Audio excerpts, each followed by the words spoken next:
Bueno, amigos, vamos a retomar el tema aquí, lo que está ocurriendo en nuestra patria. Dejamos a un lado el deporte. Ya saben que Colombia empató con Japón 1-1. Con gol de Quintero. ¿Y en qué minuto van, Camila? No, están regresando al medio tiempo.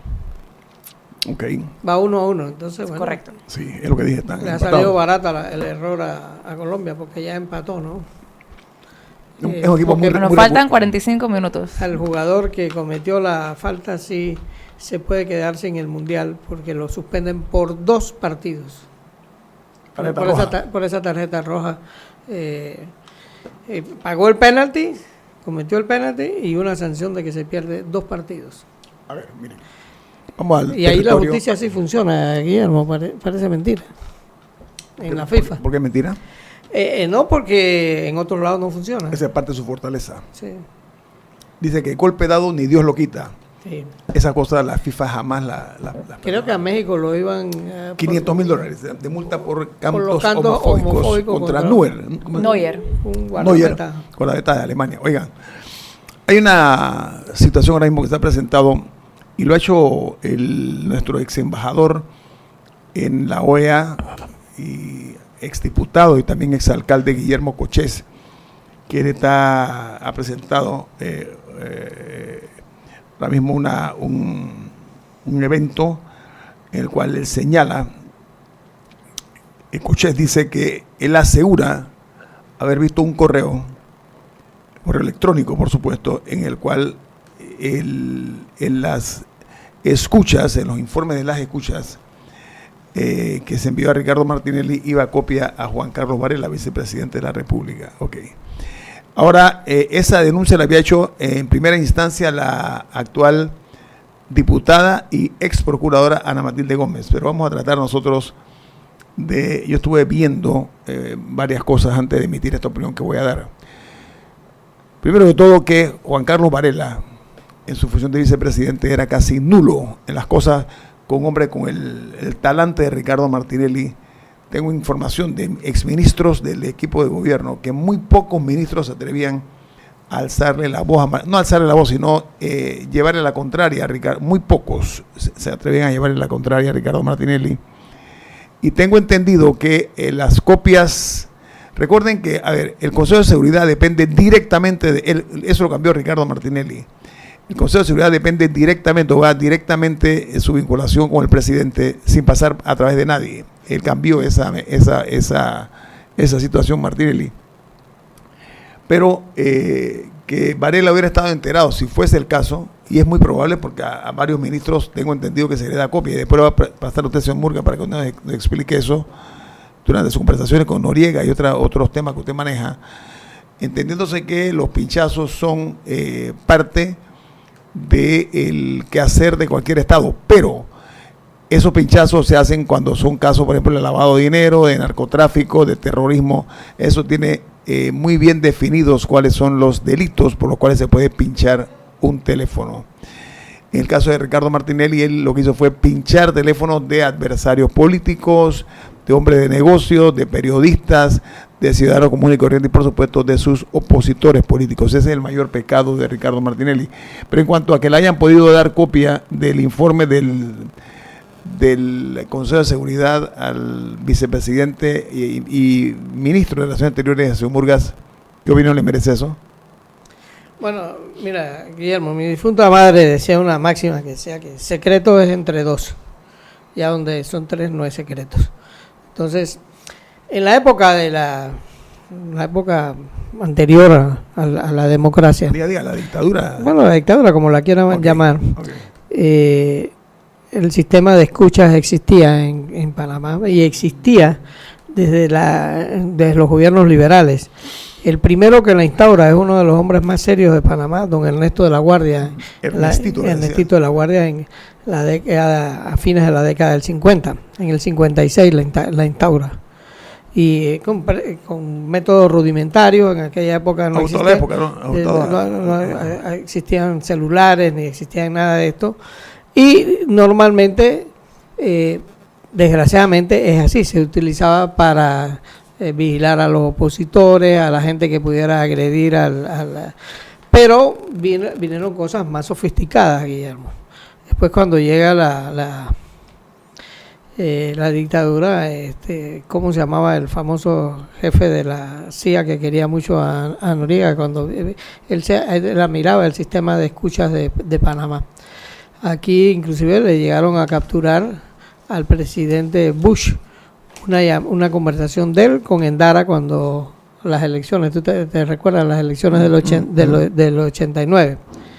Y bueno, eso fue público porque salió en radio, y así sucesivamente. Habían cosas que son importantes decir. Cuando llega la democracia empieza a relajarse esto. A mí, en mis conversaciones con el general Manuel Antonio Noriega, él me decía que Torrijos le daba mucha importancia al tema, y lo que primero él decía, que nadie pudiese usar las escuchas para fines privados, para beneficio propio, porque normalmente tú recoges, esas son las 15.000 cajas, Guillermo, que se fueron para Estados Unidos. Incautadas por las tropas. ¿Por qué? Porque en esa información, en esas escuchas, tú escuchas de todo, morbosidad, cosas, y te enteras de cosas que tú no estás buscando. Escándalos, ¿no? Escándalos. Por eso Noriega me decía que, porque yo le insistía, ¿cuál era la principal fuente de ustedes de información? Y él me lo dijo con una tranquilidad muy sincera. Dice: Rubén, los salones de belleza. Los salones de belleza. Sí, ya tú le has contado esa parte. De todo. Pero entonces, ¿qué es lo real? En democracia, ¿dónde se relaja la cosa, Guillermo? Que eso no se usaba. Esas 15.000 cajas se fueron para Estados Unidos, y todos los que vieron las 15.000 cajas, porque las fueron varios. Sí, José Raúl Mulino las vio, y José Raúl Mulino me dijo a mí, dice: lo que yo encontré sobre mí, todo era cierto. O sea, que ellos hacían bien su trabajo. Entonces, ¿qué pasa en la democracia, Guillermo? Yo me encontré con amigos que recibían informes de las escuchas ya en democracia. Y yo tengo un amigo que me dijo: Rubén, al 10º día ya yo no quería leer eso. Un exministro te dijo eso. Sí. No vamos a entrar en detalles, pero para saber a qué nivel estamos. Ya me provocaba vómito tener que leer esos informes, porque venían crudos y eran informes, Guillermo, descripción de hechos cosas, y eventos, pero para que la información fuera completa venía crudo, pues. Entonces ahí se entera gente de cosas, que quién se comió en un negocio al otro, relaciones de extramaritales, más que todo. Y yo te voy a citar un ejemplo de alguien que me dijo una vez que él se puso a grabar a sus empleados, y que al final él se puso a escuchar las conversaciones de sus empleados, y al final votó el sistema.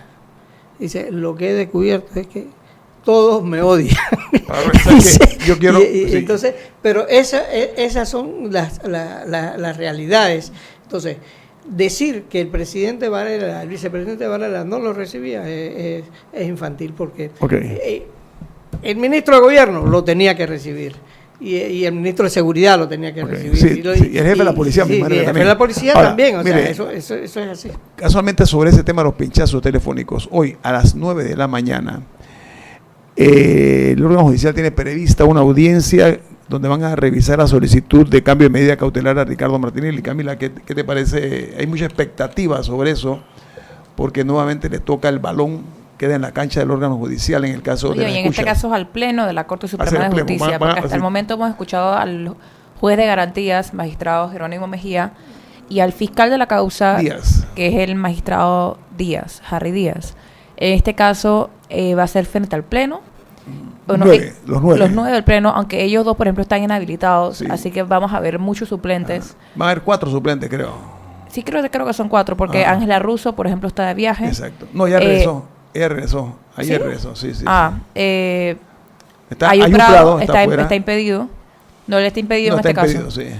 Mejía, Díaz. No, Mejía y Díaz no pueden. Por eso están impedidos. Ah, ok. Pero, por ejemplo, entonces eso significa que vamos a ver a distintos suplentes. Luis Carrasco, sí. Wilfredo Sáenz y creo que 2 más, asumiendo que son 4 suplentes. Y, por ejemplo, algo interesante sobre el tema de las escuchas telefónicas, Wilfredo Sáenz es el ponente del fallo que condenó a Ana Matilde Gómez en el 2010 por abuso de autoridad ¿cuáles eran los cargos? Yo los tenía anotados. Ana Matilde Gómez como procuradora le hizo un seguimiento o sea, y a un fiscal, Arquímedes Sáenz. Sáenz. Por el tema del cobro de una coima. Exacto, y lo tenía filmado y todo. Bueno, a ella fue el magistrado suplente Wilfredo Sáenz, es la persona que fue el ponente del fallo que la condenó a ella por escuchas telefónicas. Y él es parte del equipo. Él es uno de los suplentes que va a estar, es más, yo creo que él es el que reemplaza a Harry Díaz.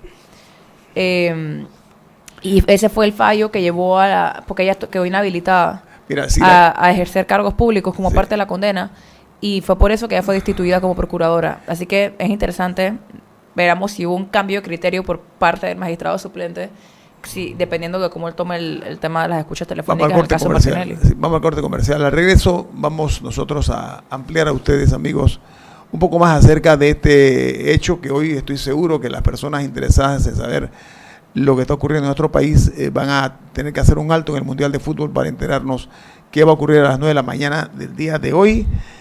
En el caso de Ricardo Martinelli por los pinchazos telefónicos, que será precisamente su tercera audiencia que realiza en poco más de una semana. Voy al corte comercial, están escuchando Info Análisis, un programa para la gente inteligente.